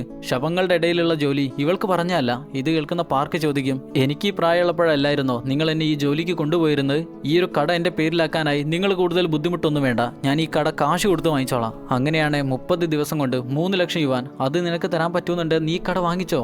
അതും പറഞ്ഞുകൊണ്ട് അച്ഛൻ അവിടുന്ന് പോകും. എന്നാൽ അന്ന് രാത്രി പാർക്കിന് തീരെ ഉറക്കം കിട്ടില്ല. അപ്പോഴാണ് കാമുകി ഒരു മെസ്സേജ് അയക്കുന്നത്, അവളുടെ കല്യാണം കഴിഞ്ഞു. ഈ സമയം പാർക്കിന് ഇതൊന്നും കാണാനേ താല്പര്യമില്ല. അവന്റെ അവസ്ഥ വളരെ മോശമായിരിക്കുകയാണല്ലോ.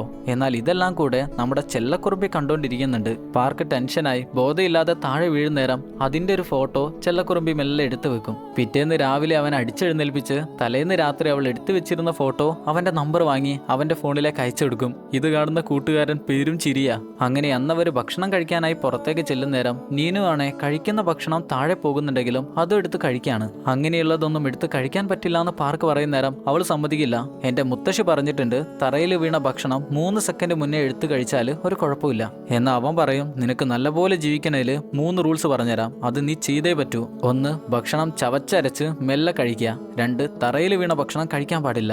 3, നിന്റെ മുത്തശ്ശിയെക്കുറിച്ച് നീ ഒരു അക്ഷരം പോലും മിണ്ടാൻ പാടില്ല, അത് അവൾക്ക് ഇഷ്ടാവില്ല. അവന്റെ മുഖത്തേക്കിട്ട് ഒരൊറ്റ തുപ്പ.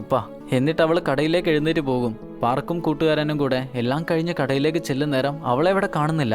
അപ്പോഴാണ് ഞാൻ പാർക്കിലുണ്ടെന്ന് പറഞ്ഞുകൊണ്ട് അവൾ കോൾ ചെയ്യുന്നത്.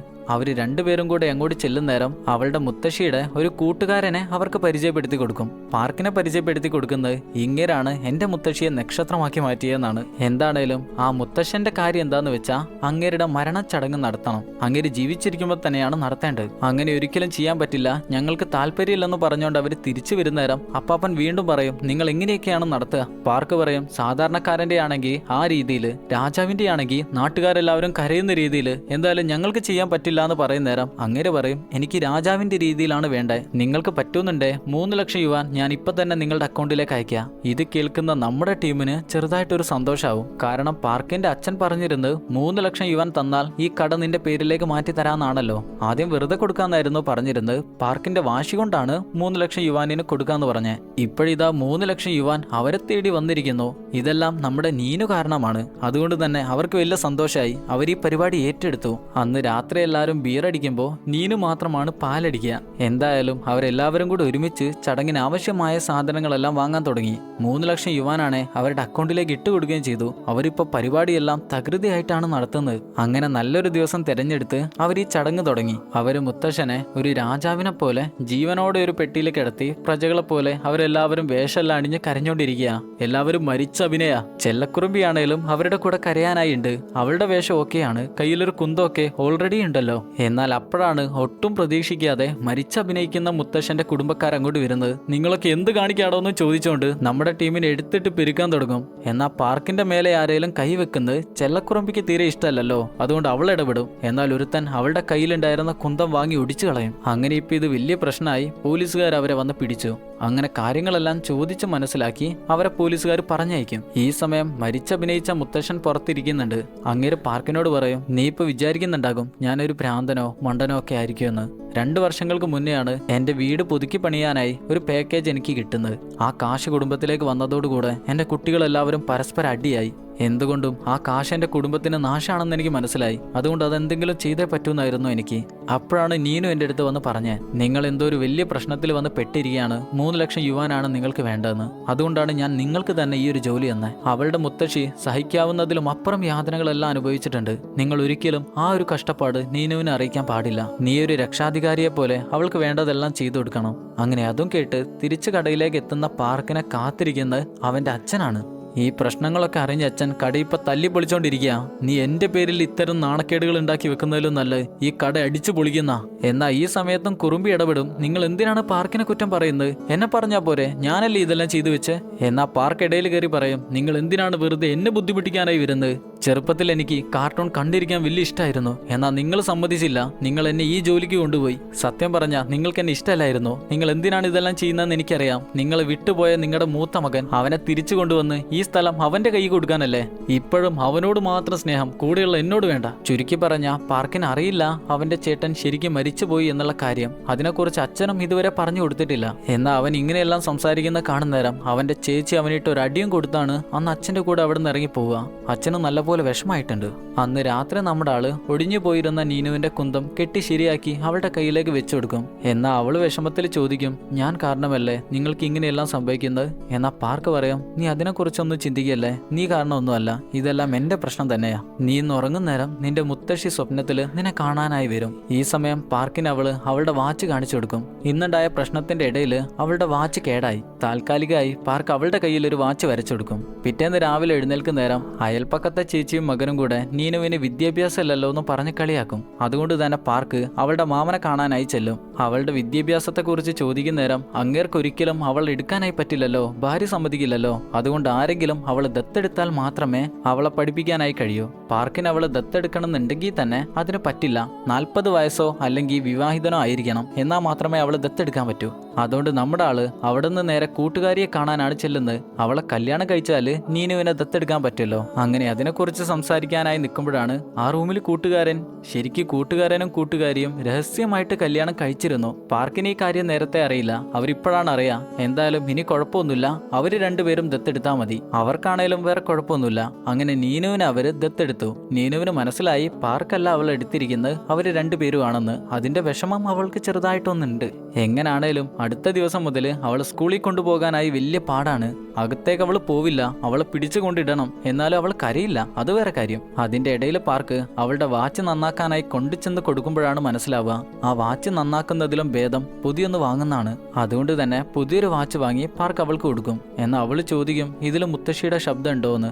എന്നാൽ അതില് മുത്തശ്ശിയുടെ ശബ്ദമില്ലാന്ന് മനസ്സിലാകുമ്പോൾ അവൾക്ക് ചെറിയൊരു വിഷമുണ്ട്. പാർക്കിനെ അവള് മങ്കി കിങ് എന്നാണ് വിളിക്കുക. അതുകൊണ്ട് തന്നെ പാർക്ക് പറയും, എനിക്ക് മന്ത്രവാദമൊക്കെ അറിയാലോ, അതുകൊണ്ട് ഞാൻ നിന്റെ മുത്തശ്ശിയുടെ ശബ്ദം എന്തായാലും മന്ത്രവാദത്തിലൂടെ തിരിച്ചു കൊണ്ടുവരും, നീ പേടിക്കണ്ട. അങ്ങനെ പിറ്റേന്ന് രാവിലെ പാർക്ക് കടയിൽ നിൽക്കുമ്പോഴാണ് കാമുകി അവനെ തെരഞ്ഞ് അങ്ങോട്ട് വരുന്നത്. അവളുടെ കല്യാണം കഴിഞ്ഞായിരുന്നല്ലോ. എന്നാൽ അവളിപ്പോ ഇങ്ങോട്ട് വന്നിരിക്കുന്നത് എന്താന്ന് വെച്ചാ അവളെ കല്യാണം കഴിച്ചയാള് ഇന്നലെ ഉണ്ടായിരുന്ന ഒരു കാർ അപകടത്തിൽ മരണപ്പെട്ടു. ഒരു വലിയ ട്രക്ക് ഇടിച്ചാണ് മരിച്ചേ. അതുകൊണ്ട് തന്നെ അവന്റെ മുഖം വളരെ വികൃതമായി കിടക്കാണ്. അത് അവസാനമായിട്ട് ഒരു നോക്കെങ്കിലും അവർക്ക് കാണണം, കുടുംബക്കാർക്ക് കാണണം എന്ന് വലിയ ആഗ്രഹമുണ്ട്. പാർക്കിനോട് കരഞ്ഞോണ്ട് അത് നന്നാക്കി എടുക്കാൻ പറ്റുമെന്ന് ചോദിക്കാനാണ് അവള് വന്നേ. വേറെ ആരും ഈ ഒരു കാര്യം ചെയ്തു കൊടുക്കില്ല. എന്നാൽ പാർക്കാണെങ്കിൽ എനിക്ക് താല്പര്യമില്ലെന്ന് പറഞ്ഞ് അവളെ പറഞ്ഞു വിടും. ഈ സമയമാണ് നീനു സ്കൂൾ കഴിഞ്ഞ് അതുവഴി വരുന്നത്. അവളെ കാണുന്ന നേരം നീനു പറയും, നിങ്ങൾ എനിക്കറിയാം, നിങ്ങളുടെ ഫോട്ടോ പാർക്കിന്റെ ഫോണിലുണ്ട്, നിങ്ങളെ കാണുമ്പോഴെല്ലാം പാർക്ക് കരയും. ഇത് കേൾക്കുന്ന അവള് പാർക്കിനെ കാണാനായി വീണ്ടും വരും. ഞാൻ കാരണം നിനക്ക് കുറെ ബുദ്ധിമുട്ടുകൾ വന്നിട്ടുണ്ടെന്ന് എനിക്കറിയാം, പക്ഷെ ഈ ഒരു അവസരത്തിൽ നീ എന്നെ സഹായിച്ചേ പറ്റൂ. എന്റെ വയറ്റിലൊരു കുഞ്ഞുണ്ട്, ഇതും വെച്ചോണ്ട് എനിക്ക് കൂടുതൽ ചോദിക്കാൻ പറ്റാത്തോണ്ടാ, പ്ലീസ് എന്ന് പറയും. ഇതുകൂടെ കേൾക്കുന്ന പാർക്കിന് ചെയ്തു കൊടുക്കാതിരിക്കാനായി പറ്റില്ല. എന്നാലും ഇതിലൊരു പ്രശ്നമുണ്ട്. ഇതുപോലെയുള്ള പരിപാടിയെല്ലാം ഏറ്റെടുക്കുന്നത് പാർക്കിന്റെ അച്ഛനാണ്. അച്ഛനായിട്ട് ഇപ്പൊ പാർക്ക് നല്ലപോലെ അല്ലല്ലോ. അത് കേൾക്കുന്ന നീനു പറയും, അത് നിങ്ങൾ പേടിക്കണ്ട, മുത്തശ്ശനോട് ഞാൻ ചോദിച്ചോളാം, മുത്തശ്ശൻ എനിക്ക് പേടിയില്ലല്ലോ. അങ്ങനെ അന്ന് തന്നെ മുത്തശ്ശനെ കാണാനായി നീനു പാർക്കിന്റെ കൂടെ മുത്തശ്ശന്റെ അടുത്തേക്ക് ചെല്ലും. മുത്തശ്ശനെ കണ്ട് അവള് പറയും, പാർക്കിന് നിങ്ങളെ വെച്ചൊരു ജോലിയുണ്ട്, നിങ്ങളൊന്ന് സഹായിക്കണം. അതിന് മുത്തശ്ശൻ ചോദിക്കും, നീ പറയുമ്പോഴേക്ക് ഞാൻ എന്തിനാ സഹായിക്കുന്നത്? അതിന് അവള് പറയും, നിങ്ങൾ സഹായിച്ചേ പറ്റൂ. ഓ ഓ ഓ അങ്ങനെയാണ്, നീ എന്നെ മുത്തശ്ശാന്ന് വിളിക്കി. അവള് മുത്തശ്ശാന്ന് നീട്ടി വിളിക്കും. അങ്ങനെ അപ്പൂപ്പൻ സന്തോഷത്തില്, എന്റെ കൊച്ചുമോൾക്ക് എന്നെ വെച്ചൊരു സഹായമുണ്ട്, ഞാൻ ഇപ്പൊ വരാവേന്ന് പറഞ്ഞ് നേരെ പാർക്കിന്റെ അടുത്തേക്ക് ചെല്ലും. അവിടെ രണ്ടുപേരും ഒരുമിച്ചിരിക്കുന്നത് കണ്ട അവർ അച്ഛനും മോനും ആണോ എന്നുള്ള സംശയമൊന്നും ഉണ്ടാവില്ല, ഒരേപോലെയാണ് ഇരിക്കുക. അങ്ങനെ സംസാരിച്ച് അവസാനം പാർക്കിന്റെ കയ്യിൽ നിന്ന് കുറച്ച് മദ്യെല്ലാം വാങ്ങി കഴിച്ച് ഞാൻ വരാമെന്ന് സമ്മതിക്കും. അന്ന് തന്നെ ഹോസ്പിറ്റലിൽ ചെന്ന് ആ ബോഡി അവർ കാണും. ആകെ കൂടെ മുഖം വികൃതമായിരിക്കുകയാണ്, എങ്ങനെയെങ്കിലും നന്നാക്കി എടുത്തേ പറ്റൂ. എന്നാൽ അച്ഛൻ പറയും, ഈ ഒരു ജോലി ഞാനല്ല ചെയ്യാൻ പോകുന്നത്, നീ തന്നെയാണ്. പാർക്കിനാണ് ഈ ജോലി ചെയ്ത് ശീലല്ല എന്ന് അച്ഛൻ പറഞ്ഞതുകൊണ്ട് തന്നെ അച്ഛൻ പറഞ്ഞ പോലെ കാര്യങ്ങളെല്ലാം ചെയ്ത് അവസാനം ശരിയാക്കി എടുക്കും. അങ്ങനെ അവസാനം കാമുകിയുടെ കുടുംബക്കാർക്കും അവന്റെ കുടുംബക്കാർക്കും അവസാനമായി അവന്റെ മുഖം ഒന്നുകൂടെ നോക്കാനായി പറ്റും. അങ്ങനെ ഇരിക്കുമ്പോഴാണ് പെട്ടെന്ന് അച്ഛൻ ബോധം പോയി താഴേക്ക് വീഴുന്നത്. ഹോസ്പിറ്റലിൽ ചെന്ന് നോക്കിയപ്പോഴാണ് മനസ്സിലാവുക, അച്ഛൻ പാർക്കിന്റെ കയ്യിൽ നിന്ന് കുറച്ച് മദ്യപിച്ചിരുന്നല്ലോ, അതിന്റെ പ്രശ്നമാണ്. അതിനെക്കുറിച്ച് ചേച്ചി അവനോട് പറഞ്ഞ് ദേഷ്യപ്പെടുന്ന നേരം അച്ഛൻ എഴുന്നേറ്റു. കുഴപ്പമൊന്നുമില്ല, ആൾ ഓക്കെയാണ്. എന്നാൽ അപ്പോഴാണ് നീനുവിന്റെ സ്കൂളിൽ നിന്ന് പാർക്കിന് കോള് വരിക. പാർക്ക് പെട്ടെന്ന് തന്നെ, ഞാൻ പോട്ടെ, ഞാൻ ഇപ്പൊ വരാമെന്ന് പറഞ്ഞോണ്ട് അങ്ങോട്ട് ഓടും. ഇത് കാണുന്ന അച്ഛൻ പറയും, അവൻ ഇപ്പൊ കുറച്ച് കാര്യബോധമൊക്കെ വെച്ചിട്ടുണ്ട്. പാർക്കാണ് സ്കൂളിൽ ചെന്നപ്പോഴാണ് മനസ്സിലായേ, അവളെ കളിയാക്കിയിരുന്ന അയൽവക്കത്തെ കടയിൽ ആ പയ്യനില്ലായിരുന്നോ, അവനെ ആളുകളുടെ മുന്നിൽ അവൾ മാനസികമായി കളിയാക്കി. മാത്രമല്ല അവൾ വരച്ചിരിക്കുന്ന ചിത്രത്തില് ഇരുട്ടും പ്രേതങ്ങളെ പോലെ കുറെ മനുഷ്യരും പേടിപ്പെടുത്തുന്ന പാവകളും ശവപ്പെട്ടിയും ഒക്കെയാണ്. അവൾ എന്തൊക്കെയാണോ ജീവിതത്തിൽ കാണുന്നത് അതൊക്കെ തന്നെയാണ് അവൾ വരച്ചിട്ടുള്ളത്. പക്ഷെ ബാക്കിയുള്ള ആളുകൾക്കൊന്നും അതറിയില്ലല്ലോ. അതുകൊണ്ട് തന്നെ പാർക്ക് അവളെയും കൂടെ ചെന്ന് എല്ലാവരോടും മാപ്പ് പറയും. അത് കഴിഞ്ഞ് നേരെ അച്ഛനെ കാണാനാണ് വരിക. ഈ സമയം അച്ഛൻ അവന്റെ ചേട്ടൻ എന്തായിരുന്നു സംഭവിച്ചതെന്ന് പറഞ്ഞു കൊടുക്കും. പണ്ട് മറ്റൊരു നാട്ടില് ഒരു കുഞ്ഞു പുഴയിൽ വീണ് മരിച്ചു. എന്നാൽ ആ കുട്ടിയുടെ ബോഡി അവർക്ക് കണ്ടെത്താനായി പറ്റിയില്ല. അത് കണ്ടെത്താനായി പാർക്കിന്റെ അച്ഛനും ചേട്ടനുമായിരുന്നു അന്ന് പോയിരുന്നത്. അവര് രണ്ടുപേരും ഇഷ്ടംപോലെ പുഴയിൽ തെരഞ്ഞിട്ടും ആ ബോഡി കിട്ടിയില്ല. എന്നാൽ ചേട്ടൻ ആ ബോഡി കണ്ടുപിടിച്ചേ പറ്റൂ എന്നുള്ള വാശിയിൽ ഒന്നുകൂടെ തെരയാൻ പോയി. അങ്ങനെ ആ ബോഡി കണ്ടുപിടിച്ചു. എന്നാൽ അതിനുശേഷം മുതൽ ചേട്ടനെ കണ്ടുപിടിക്കാനായി പറ്റിയിട്ടില്ല. അതായത് മരണപ്പെട്ട ഒരാളുടെ ബോഡിക്ക് വേണ്ടി അവരുടെ കുടുംബത്തിലുള്ള ഒരാൾ മരിച്ചു. അതിന്റെ വേദന അച്ഛന്റെ ഉള്ളിൽ നിന്ന് ഇതുവരെ പോയിട്ടില്ല. പാർക്കാണ് അതിനെക്കുറിച്ച് ഇതുവരെ അച്ഛനോട് ചോദിച്ചിട്ടുമില്ല. ചേട്ടനെ കുറിച്ച് പാർക്കിനോട് അച്ഛൻ ഇതുവരെ പറഞ്ഞിട്ടുമില്ല. എന്തായാലും സത്യമെല്ലാം അറിഞ്ഞ് അന്ന് മുതൽ പാർക്ക് ജോലിയെല്ലാം കറക്റ്റായി ചെയ്യാൻ തുടങ്ങും. എല്ലാ കാര്യങ്ങളും നല്ലപോലെ ഏറ്റെടുത്ത് കാര്യങ്ങളെല്ലാം നല്ലപോലെ കൊണ്ടുപോകാനായി തുടങ്ങി. അങ്ങനെ ഇരിക്കുമ്പോഴാണ് ആദ്യം മരിച്ചുപോയ കുട്ടിയില്ലായിരുന്നോ, അവളുടെ ബോക്സിൽ നീനു കളറെല്ലാം ചെയ്തു. അവളുടെ അച്ഛന്റെ ബിസിനസ് കാർഡ് പാർക്കിന് കിട്ടുന്നത്. അങ്ങനെ ഒരു മെക്കാനിക്കാണ്, ഒരു വലിയ മെക്കാനിക് കമ്പനി അങ്ങേർക്കുണ്ട്. നമ്മുടെ ആൾ പെട്ടെന്ന് തന്നെ നീനുവിന്റെ വാച്ചായി അങ്ങോട്ട് ചെല്ലും. നീനുവിന്റെ മുത്തശ്ശിയുടെ ശബ്ദങ്ങൾ എങ്ങനെയാലും തിരിച്ചെടുക്കണം, അതാണ് ലക്ഷ്യം. അങ്ങനെ കുറെ സമയത്തെ പണിക്കൊടുവില് ആ ശബ്ദങ്ങളെല്ലാം തിരിച്ചു കിട്ടി. വാച്ചാണെങ്കിൽ കേടായിപ്പോയി, പക്ഷെ അതിലുള്ള ശബ്ദങ്ങളെല്ലാം തിരിച്ചെടുത്തു. പിറ്റേന്ന് നീനുവിന്റെ ബർത്ത്ഡേ ആണ്. അവൾക്കായി അവരെല്ലാവരും കൂടെ ഒരു പരിപാടിയൊക്കെ വെക്കും. അതിന്റെ ഇടയിൽ പാർക്ക് അവളുടെ കയ്യിലേക്ക് അവളുടെ പാവയില്ലായിരുന്നോ, അതിനെ കൊടുക്കും. അതിന്റെ വാലിന്റെ ഭാഗത്ത് പാർക്ക് ഒരു സ്വിച്ച് വെച്ചിട്ടുണ്ട്. അത് അവൾ അമർത്തി നോക്കുമ്പോഴാണ് മനസ്സിലാവുക, അവളുടെ മുത്തശ്ശിയുടെ ശബ്ദമാണ് ആ പാവയുടെ ഉള്ളിൽ നിന്ന് വരുന്നത്. നീനു, നിനക്ക് ഞാൻ തണ്ണിമത്തൻ വാങ്ങിച്ചിട്ടുണ്ട്, പെട്ടെന്ന് തന്നെ വാ, പുറത്തുനിന്ന് കളിക്കുന്ന നേരം ധാരാളം വെള്ളം കുടിക്കണം. ഇതെല്ലാം കേൾക്കുന്ന നീനു പെട്ടെന്ന് തന്നെ കരയും. മുത്തശ്ശി എന്ന് പറഞ്ഞാൽ അവൾക്ക് ജീവനാണല്ലോ. മുത്തശ്ശിയുടെ ശബ്ദങ്ങളൊന്നും തിരിച്ചു കിട്ടില്ല എന്ന് അവൾ വിചാരിച്ചായിരുന്നു. എന്നാൽ ഇപ്പൊ അത് കിട്ടിയപ്പോ അവൾക്ക് വലിയ സന്തോഷമായി. പിറ്റേന്ന് രാവിലെ അവൾ സ്കൂളിൽ കൊണ്ടുചെന്നാക്കി തിരിച്ചു വരുന്ന വഴിയിലാണ് നീനുവിന്റെ മാമനും കൂടെ ഒരാളും കൂടെ അങ്ങോട്ട് വരുന്നത്. കൂടിയുള്ള ആളാരാന്ന് വെച്ചാ നീനുവിന്റെ അമ്മയാണ്. അമ്മ മരിച്ചുപോയെന്നാണ് എല്ലാവരും വിചാരിച്ചിരുന്നത്. മാമൻ വരെ അങ്ങനെയായിരുന്നു വിചാരിച്ചിരുന്നത്. എന്നാൽ ഇപ്പൊ സംഭവിച്ചിരിക്കുന്ന എന്താന്ന് വെച്ചാ നീനുവിന്റെ അമ്മക്ക് ഒരു കാമുകൻ ഉണ്ടായിരുന്നു. അങ്ങനെ ആ കാമുകൻ വഴിയാണ് നീനു ജനിക്കുന്നത്. എന്നാൽ നീനു ജനിച്ചതിന് ശേഷം അവളുടെ അച്ഛൻ അവൾ ഇട്ടേച്ചു പോയി. നീനുവിന്റെ അമ്മയെ ആണേല് സ്വന്തം വീട്ടുകാർ പോലും നോക്കുന്നില്ല. അതുകൊണ്ട് തന്നെ ജീവിതം മെച്ചപ്പെടുത്താനായി കച്ചവടം തുടങ്ങണമെന്ന ആഗ്രഹത്തോടു കൂടെ വിദേശത്തേക്ക് പോയി. എന്നാൽ അവിടെ വെച്ച് ഒരു മോശം കാര്യം ചെയ്തപ്പോൾ പോലീസുകാർ പിടിച്ചു. അങ്ങനെ ജയിലാവാണ് ചെയ്തേ. എന്നാൽ ഇവിടെ നിന്ന് ആരൊക്കെ അവളെ വിളിച്ചു നോക്കിയിട്ടും കോള് കിട്ടിയില്ല. എന്നാൽ അവരെല്ലാവരും വിചാരിച്ചു അവൾ മരിച്ചുപോയെന്ന്. എന്നാൽ ജയിൽ ശിക്ഷയെല്ലാം കഴിഞ്ഞ് അവൾ ഇപ്പം ഇങ്ങോട്ട് വന്നിരിക്കുക. പാർക്കിന് മനസ്സിലായി നീനുവിനെ കൊണ്ടുപോകാനാണ് അവൾ വന്നിരിക്കുന്നത്. അതുകൊണ്ട് തന്നെ അവളെ മെയിൻ ചെയ്യില്ല. അവൾ പറയും എൻ്റെ മകളാണ് അവൾ എനിക്ക് വേണം. എന്നാൽ പാർക്ക് ഒരക്ഷരം പോലും മിണ്ടാതെ മെയിൻ ചെയ്യാതെ അവിടുന്ന് പോകും. അങ്ങനെ കുറച്ച് ദിവസം കഴിഞ്ഞ് ഒരു ദിവസം രാത്രി നീനു മങ്കി കിങ്ങിന്റെ വീഡിയോസാണ് കണ്ടോണ്ടിരിക്കുന്നത്. അങ്ങനെ കുറച്ച് സമയം കഴിഞ്ഞ് അവൾ ഉറങ്ങിയപ്പോൾ പാർക്ക് കടയുടെ പുറത്തേക്ക് ഇറങ്ങി വരും. എന്നാൽ അപ്പോഴാണ് പാർക്കിന്റെ മുന്നിൽ നീനുവിന്റെ അമ്മ. ഞാൻ എത്ര ദിവസമായി നിങ്ങളുടെ പിന്നാലെ നടക്കുന്നു. ഞാൻ എൻ്റെ മോളെയല്ലേ ചോദിച്ചേ, വേറെ ഒന്നുമല്ലല്ലോ. നിങ്ങൾക്ക് ഇനിയെങ്കിലും തന്നൂടെ? എന്നാൽ നമ്മുടെ ആൾ ചോദിക്കും, ഇത്രയും കാലം നീ എവിടെയായിരുന്നോ? അവളുടെ മുത്തശ്ശി മരിച്ചപ്പോൾ നിന്നെ കണ്ടില്ല. അവളുടെ മാമന്റെ വീട്ടിൽ അവൾ നിൽക്കാനായി സമ്മതിച്ചില്ല, അപ്പോഴും നിന്നെ കണ്ടില്ല. എന്നാൽ ഇതിന്റെ എല്ലാം കാരണം അവൾ നേരത്തെ പറഞ്ഞാണ് വിദേശത്ത് ജയിലായിരുന്നു എന്നുള്ള കാര്യം. അതുകൊണ്ട് പാർക്ക് പറയും, ഈ ഒരു തീരുമാനം ഒരിക്കലും എനിക്ക് ഒറ്റയ്ക്ക് എടുക്കാൻ പറ്റില്ല. എൻ്റെ കൂട്ടുകാരനും കൂട്ടുകാരിയും കൂടെ തീരുമാനിക്കണം. ആരൊക്കെ തീരുമാനിച്ചാലും എനിക്കിത് താല്പര്യമില്ലെന്നും പറഞ്ഞ് പാർക്ക് തിരിച്ചു നടക്കാൻ നേരം അവൾ താഴെ വീണ് കരയും, എനിക്ക് എൻ്റെ മോൾ ഒന്ന് തരണേ.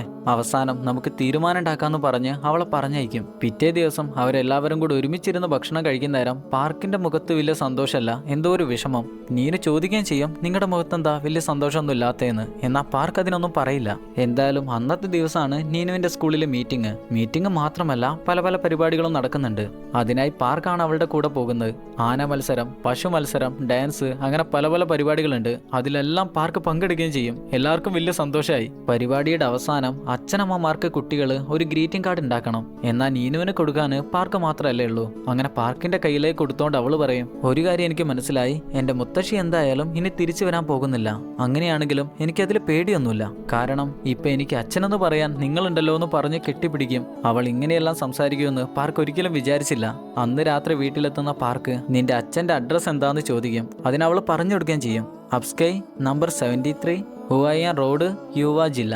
കൊറിയനൊക്കെ പറയാൻ കുറച്ച് ബുദ്ധിമുട്ടാ, അതുകൊണ്ടാണ് ഞാൻ ഇങ്ങനെയൊക്കെ പറഞ്ഞത്. എന്തായാലും നിങ്ങളൊന്ന് അഡ്ജസ്റ്റ് ചെയ്യുക. ഇവിടെ കുറച്ചു നേരം കഴിയുമ്പോൾ നമ്മുടെ പെണ്ണുറങ്ങി. ഈ നേരത്ത് പാർക്ക് അവളെ എടുത്ത് പുറത്തേക്ക് അങ്ങനെ പോവുക.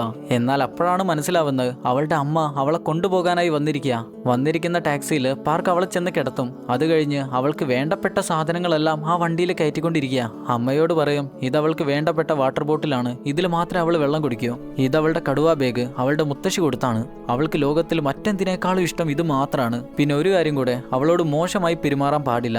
ഞാൻ ഒരിക്കലും ജയിലിൽ പോയതാണ്, എന്നെ നീ വീണ്ടും ജയിലിലേക്ക് കൊണ്ടുപോകരുത്. അങ്ങനെ പോകാൻ നിൽക്കുന്ന നേരം പാർക്ക് അവളുടെ കയ്യിൽ കുറച്ച് കാശ് വെച്ച് കൊടുക്കുന്ന നേരം അവൾ വേണ്ടാന്ന് പറയും. നിനക്കല്ല നീനുവിനാണെന്ന് പറഞ്ഞ് പാർക്ക് വാശി പിടിക്കുന്ന നേരം നീനു ഉറക്കത്തിൽ നിന്ന് എഴുന്നേറ്റു. പാർക്ക്, ഞാൻ ഇതെവിടെ ഉള്ളത്? ഇതാരാ? എന്നെ എങ്ങോട്ടാണ് കൊണ്ടുപോകുന്നേ ചോദിക്കും. എന്നാൽ അപ്പോഴേക്ക് അമ്മ കരയും, എനിക്ക് ഇവളെ വേണം, നിങ്ങൾ കൊണ്ടുപോയല്ലേ എന്ന് പറഞ്ഞ് കരയും. നീനുവാണെ പാർക്കിന്റെ അടുത്തേക്ക് പോകാനായി നോക്കുന്നുണ്ടെങ്കിലും വേറൊരു വഴിയില്ലാതെ പാർക്ക് മാറിക്കളയും. അങ്ങനെ നീനുവിനെയും കൊണ്ട് അവളുടെ അമ്മ അവിടുന്ന് പോകും.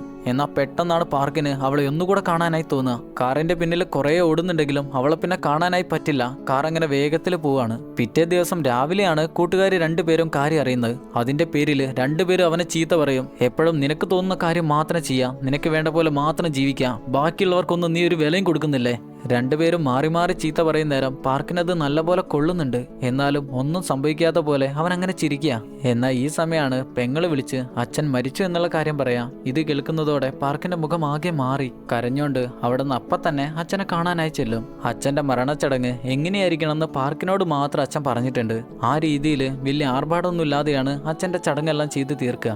അവസാനം ചിതാഭസ്മം കയ്യിലേക്ക് കിട്ടുന്ന നേരം അതും എന്താണ് ചെയ്യേണ്ടതെന്ന് അച്ഛൻ പറഞ്ഞു കൊടുത്തിട്ടുണ്ട്. പക്ഷെ ഈ ഒരു കാര്യം പെങ്ങളോട് പറഞ്ഞാൽ അവൾ ഒരിക്കലും സമ്മതിക്കാനായി പോകുന്നില്ല. അതുകൊണ്ട് തന്നെ അവളുടെ കയ്യിൽ നിന്ന് ചിതാഭസ്മം തട്ടിപ്പറിച്ച് ഓടി വന്ന് വേനി കയറും. അങ്ങനെ അവരവിടെ നിന്ന് എങ്ങോട്ടോ പോവാണ്. വേനിനകത്ത് വെച്ച് തന്നെ ആ ചിതാഭസ്മം അവരെന്തൊക്കെയോ ചെയ്യുന്നുണ്ട്. പെങ്ങളാണെ തൊട്ടു പിന്നാലെ മറ്റൊരു കാറി വന്നോണ്ടിരിക്കുക. നമ്മുടെ ടീം അവസാനം ഏതോ ഒരു നദിയുടെ കരയിലാണ് എത്തുക. പാർക്ക് വേനിന്ന് പുറത്തിറങ്ങുന്ന നേരം അവന്റെ കയ്യിൽ വലിയൊരു അമിട്ടുണ്ട്. അത് കൊണ്ടുവന്ന് അവനത് കത്തിക്കും. കുറച്ചു നേരം കൊണ്ട് തന്നെ അത് അപ്പിഷ്കാമെന്ന് പറഞ്ഞ് മേലേക്ക് ഒരു ഒറ്റ പോക്ക.